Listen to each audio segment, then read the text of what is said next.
Good morning, Year 3, and a happy Friday to you all. So, today we are going to be reading chapter 21 of Gangsta Granny, A Tap Shoe. Ben sat silently in the back of the little brown car in his love bomb outfit. I hope you didn't forget about the competition, Ben, said Mum as she fixed her makeup in the passenger seat, her lipstick accidentally scrawling across her face as they went round a corner. No, of course not, Mum. Don't worry, son, continued Dad, as he proudly drove his son to dance competition immortality. You've done so much training up in your bedroom. I know you'll get top marks from all of the judges. Straight tens. What about Granny? Won't she be expecting me? Said Ben anxiously. Tonight was supposed to be the night that they stole the crown jewels, but instead he was on his way to take part in a dance competition despite never having danced a step in his life. For the last 2 weeks he had avoided thinking about the dance competition, but now the time had come. It was really going to happen. He was going to have to dance a solo number, which he hadn't prepared, in front of an entire theatre full of people. Oh, don't worry about Granny, said Mum. She doesn't know what day it is. She laughed as the car stopped suddenly at a red light and mascara splattered all over her forehead. They arrived at the town hall. Ben saw a rushing river of multicoloured lycra making its way into the building. If anyone at school found out he'd entered, he would have never lived this down. The bullies would have all the ammunition they would need to make his life hell forever. And what's more, he hadn't rehearsed his dance, not even once. He didn't have a clue what he was going to do on stage. This was a competition to find the best junior dancers in the local area. There was a prize for best couple, best solo female, and best solo male. If you won here, you would get the chance to compete for your county, and if you won there, for your country. This was the first step onto the road to the international dance superstardom, and the host for this evening was none other than Strictly Star's dancing heartthrob and his mum's favourite, Flavio Flavioli. It's wonderful to see so many beautiful ladies here tonight, he purred in his Italian accent. Flavio looked even more shiny in real life. His hair was slicked back, his teeth were dazzlingly white, and his outfit was as tight as cling film. Now, are we ready to rumba? The crowd all screamed, Yes! Flavio can't hear you. I said, Are you ready to rumba? Yes! They all screamed again, a little louder than before.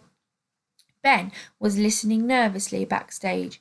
He heard one woman's voice screech, I love you, Flavio. It sounded suspiciously like his mum. Ben looked around the dressing room. It might as well have been a convention of the most annoying children in the world. They looked so unbearably precocious, adorned in these ridiculously garnished lycra outfits, smeared in fake tan, and with pearly white teeth so bright they could be seen from out of space. Ben looked anxiously at his watch, knowing he was going to be terribly late to meet his granny. He awaited, as the over-made-up, quick-stepped, jived, waltzed, Viennese waltzed, tangoed, fox-trotted, and cha-cha-cha'd. Finally, Ben's turn came. He stood in the wings as Flavio announced him. Now, it's time for a local boy who is going to delight us all with a solo dance piece. Please welcome Ben. Flavio glided off the stage as Ben plodded on, his lycra love bomb outfit riding uncomfortably up his bottom. Ben stood alone in the middle of the dance floor. A spotlight shone on him. The music started up. He was praying for some sort of escape from this.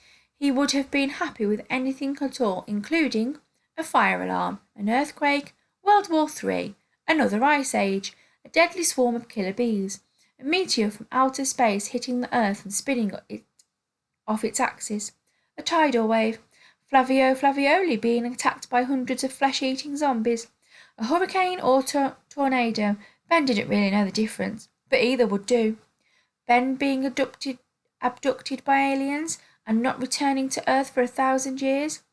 Dinosaurs returning to the Earth through some kind of time-space portal and smashing through the roof, devouring everyone inside. A volcano erupting, though annoyingly there didn't seem to be any volcanoes nearby. An attack of giant slugs, even an attack of medium-sized slugs would do. Ben wasn't fussy. Any of the above would have sufficed. The music played for a while, and Ben realized he hadn't moved his body yet. He looked over at his parents, who beamed with pride seeing their only child centre stage at last. He looked to the wings where the ever-smiling Flavio was giving him an encouraging grin. Please make the ground open up now. It didn't. There was no choice but to do something. Anything. Ben started moving his legs, then his arms, then his head. None of these parts of his body moved in time or sequence, and for the next 5 minutes he threw his body around the dance floor in a style that can only be called unforgettable. As much as you might want to forget it, you can't. Ben tried a jump at the end, just as the music stopped, and he fell to the floor with a thud. There was silence, deafening silence, and Ben could hear the clown of one pair of hands clapping. He looked up. It was his mum. Then another pair of hands joined in. It was his dad. For a few seconds he thought it might be one of these moments you see in a film when the underdog triumphs against all the odds, that soon everyone in the hall would be on their feet cheering and applauding this local boy who had at last made his loved ones proud and at the same time reinvented dancing forever. The end. Well, no, that's not what happened. After a few moments, his parents felt embarrassed to be the only people applauding and stopped. Flavio returned to the stage. Well, that was. For the first time, the Italian heartthrob seemed lost for words. Judges, can we have your scores for Ben, please? 0, said the first.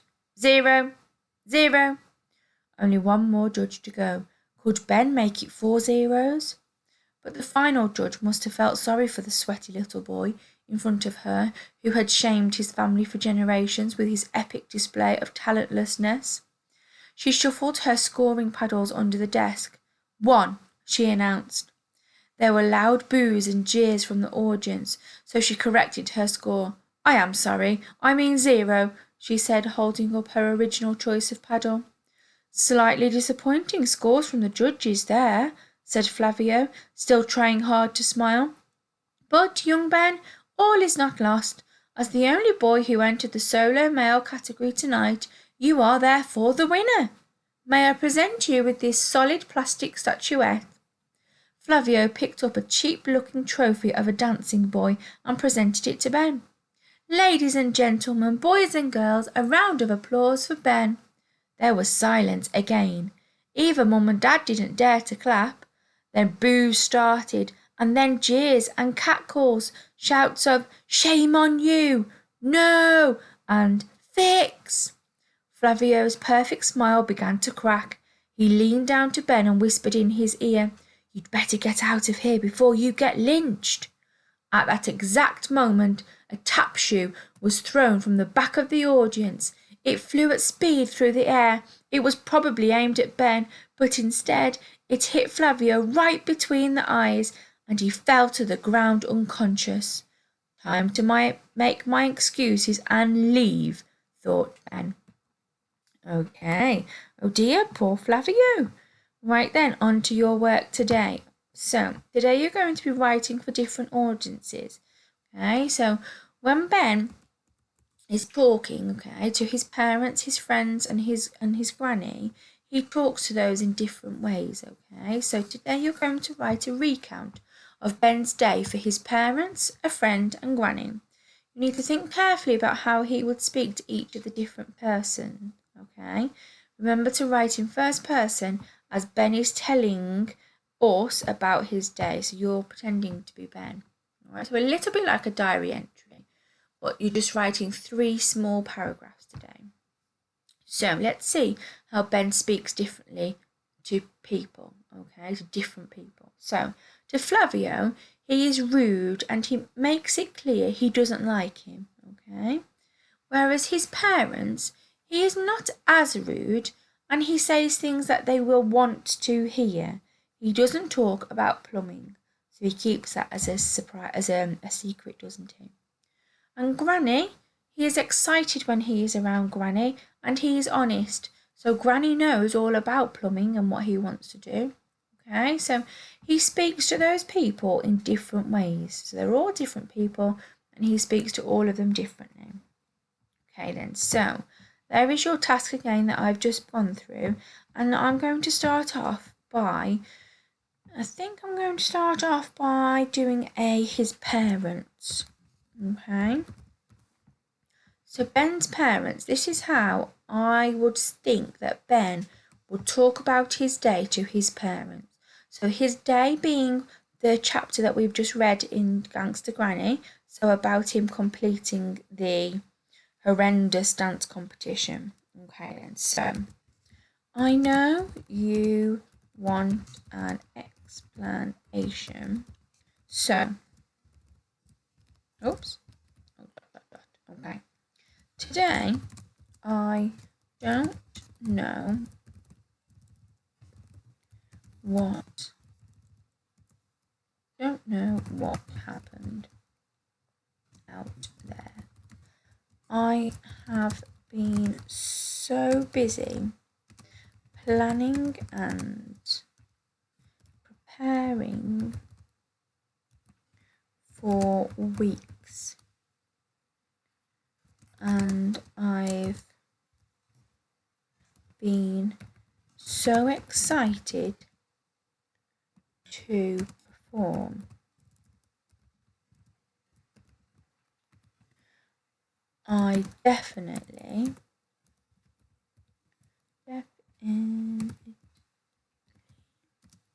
think my nerves got to me.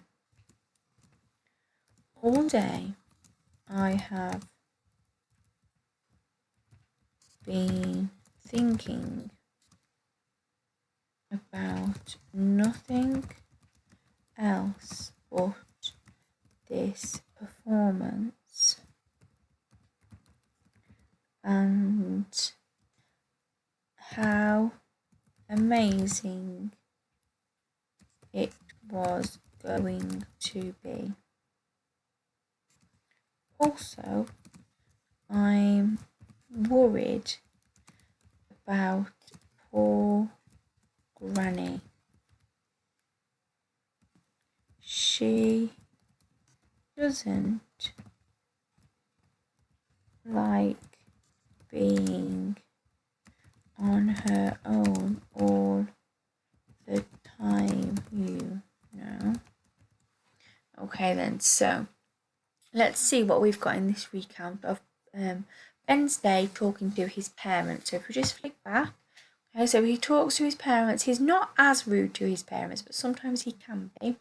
He says things that they want to hear, okay? Even though Ben might not be being honest with them, he says things exactly what his parents want to hear. He definitely doesn't talk about plumbing. Okay then, so I know you want an explanation. So today I don't know what happened out there. I have been so busy planning and preparing for weeks, and I've been so excited to perform. I definitely think my nerves got to me. All day I have been thinking about nothing else but this performance and how amazing it was going to be. Also, I'm worried about poor Granny. She doesn't like being on her own all the time, you know. Okay, so has he been so busy planning and preparing for weeks? No. Is he excited to perform? Well, no, because he forgot that he had to perform. All right. So that is exactly what his parents want to hear. All right. They don't want to know that he's forgotten completely. Okay. So you've got to today.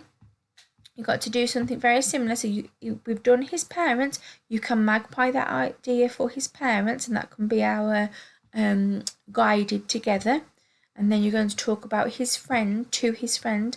So you might want to talk about saying, you'll never believe what's happened to me today. I'm so embarrassed. Okay, and talk about that. And then you want to say about talking to Granny about your day. So you want to apologise to Granny, because obviously you've left her waiting She's wanting to steal the crown jewels tonight, and you're too busy dancing. Okay, so writing for different audiences and the changing in the words when you write for different audiences. That's what today is all about. Okay, I hope you have a brilliant day, and today is the last day of week 5, okay, of summer 1. So next week is half term, all right? So you won't have any maths or English work next week, but you will have a May half term learning challenge that I will email out today and also put on the website for you. So have a super weekend and enjoy your half term next week. Remember to keep socially distancing if you go out and to stay safe. Take care. Bye.